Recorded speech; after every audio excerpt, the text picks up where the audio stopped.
هذا هو رأس المال البشري، هذا هو النفط الحقيقي، هذه المحروقات الحقيقية.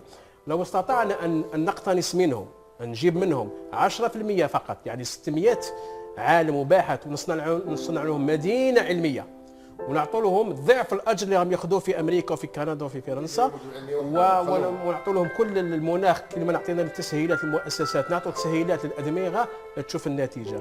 أختم بهذا: أصغر مخترع في العالم جزائري اسمه رضوان عباد، عمره 14 سنة، عنده 23 اختراع، يسكن في بومرداس، كرم في 2014 في مدينة تونس. الجزائر ولا جهة كرمته.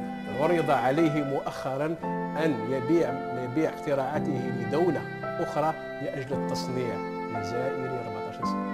هذا هو محروقات العهد القادم، وعلينا أن نمشي سريعا سريعا سريعا إلى هذه الوضعية، وضعية المعرفة والعلم، ولدينا فيها مزايا. لا أعطي رأيي، لا أنصحك، ما ندبرش عليك، أعطيك الأرقام، أعطيك المعطيات، وأنت سيد في رأيك وراشد في قراراتك. شكرا